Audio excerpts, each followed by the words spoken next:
Meditações no Evangelho de Lucas, dia 12. Aqueles que Cristo abençoou, aqueles que ele amaldiçoou. Lucas 6, de 20 a 26. Esse discurso de Nosso Senhor é muito semelhante ao seu famoso Sermão do Monte. A semelhança é tão admirável que alguém poderia concluir que Mateus e Lucas estão se referindo ao mesmo discurso e que Lucas apresentou, de maneira sucinta, aquilo que Mateus relatou por completo. Não parece haver base suficiente para chegarmos a essa conclusão. Eram diferentes as ocasiões em que os dois sermões foram pronunciados. Não é algo extraordinário Nosso Senhor ter repetido um ensino importante, utilizando quase as mesmas palavras em duas ocasiões distintas. É ilógico supor que ele não repetiu nenhum de seus poderosos ensinos. No caso que estamos considerando, a repetição é bastante significativa. Mostra-nos a grande e profunda importância das lições que ambos os discursos contêm.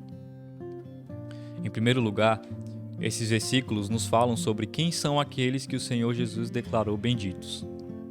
A lista é admirável e surpreendente. Jesus destaca aqueles que são pobres, aqueles que têm fome, aqueles que choram e aqueles que são odiados pelos homens. Essas são as pessoas a respeito das quais o cabeça da igreja afirmou: bem-aventurados sois. Quando lemos essas afirmações, precisamos evitar uma interpretação incorreta das palavras de Nosso Senhor.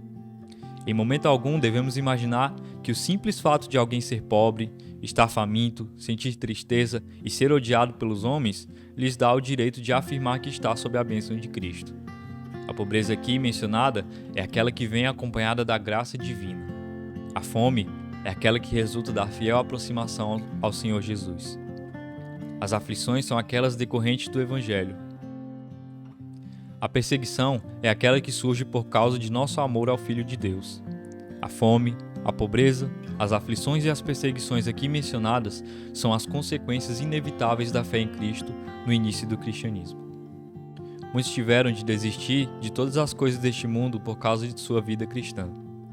Jesus tinha em mente esse tipo de pessoa quando pronunciou essas palavras.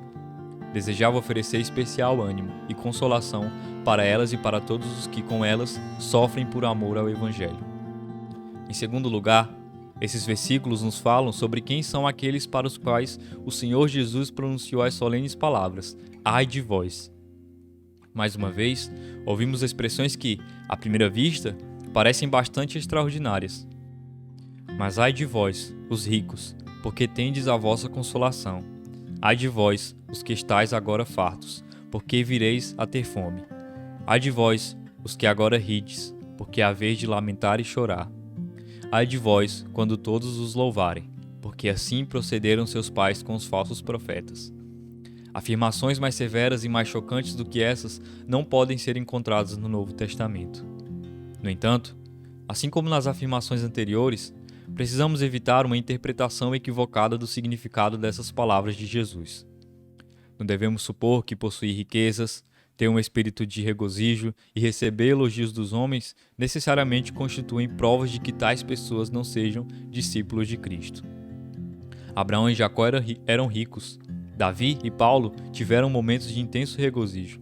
Timóteo foi um crente que tinha bom testemunho de fora. Esses homens, nós sabemos, eram verdadeiros servos de Deus. Todos foram abençoados nesta vida e receberão seus galardões no dia em que ele se manifestar. Quem são aqueles sobre os quais nosso Senhor disse: ai de vós? São aqueles que se recusam a acumular tesouros nos céus, porque amam as coisas deste mundo e não desistirão de seus bens, se for necessário, por amor a Cristo. São pessoas que preferem as alegrias e a suposta felicidade deste mundo à paz e à alegria resultante do crer em Cristo. E não se arriscarão a perder aquelas para ganhar estas. São pessoas que amam o louvor que procede dos homens mais do que o louvor proveniente de Deus. Pessoas que desprezarão a Cristo em vez de desprezar o mundo. Esse é o tipo de pessoa que o Senhor Jesus tinha em mente quando disse: ai de vós. Ele bem sabia que existiam milhares dessas pessoas entre os judeus, milhares que, apesar de ouvirem seus sermões e contemplarem seus milagres, amariam mais o mundo do que a ele. O Senhor Jesus tinha certeza de que sempre haveria milhares de pessoas assim no cristianismo nominal, Milhares que, embora convencidas da verdade do Evangelho, jamais desistiriam de qualquer coisa por amor a ele. Para todas essas, Jesus pronunciou estas terríveis palavras: ai de vós. Uma importante lição se destaca com clareza nesses versículos. Devemos guardá-la em nosso coração a fim de recebermos sabedoria. Essa lição é a completa diferença que existe entre a mentalidade de Cristo e as opiniões habituais dos homens. A completa divergência que existe entre os pensamentos de Jesus e os conceitos que prevalecem nos homens. As condições de vida que o mundo reconhece como desejáveis são as mesmas sobre as quais Nosso Senhor pronunciou maldição. Pobreza, fome, tristeza e perseguição são coisas que os homens se esforçam para evitar. Riqueza, abundância, alegria, divertimento, popularidade são exatamente as coisas que os homens estão sempre lutando para conseguir. Mesmo quando tivermos dito todo o possível para qualificar, esclarecer e limitar as palavras de Nosso Senhor, ainda permanecerão duas afirmações avassaladoras que contradizem os ensinos atuais da humanidade. O tipo de vida que Nosso Senhor abençoa é aquele que o mundo detesta. As pessoas sobre as quais o Senhor disse: ai de vós, são aquelas que o mundo admira, elogia e segue. Esse é um fato terrível, que deve nos levar a examinar nosso próprio coração.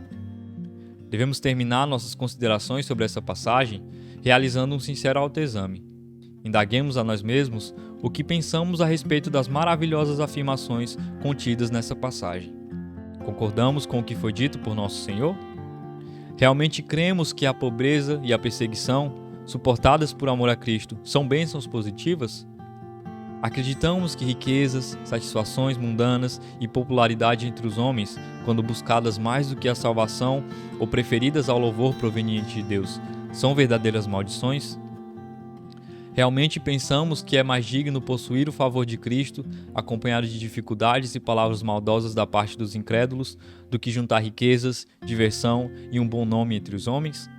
Essas são perguntas importantes que exigem respostas sérias. Os versículos que estamos considerando apresentam um teste importante para comprovar a realidade de nosso cristianismo. Nenhuma pessoa incrédula jamais gostará ou aceitará as verdades neles contidas. Felizes são aqueles que experimentaram a veracidade dessas palavras de Jesus e podem dizer amém a todas elas. Não importa o que os homens pensam, aqueles que Cristo abençoa estão abençoados. Aqueles que Ele não abençoa serão lançados fora para todos sempre. Que Deus abençoe e até o próximo episódio.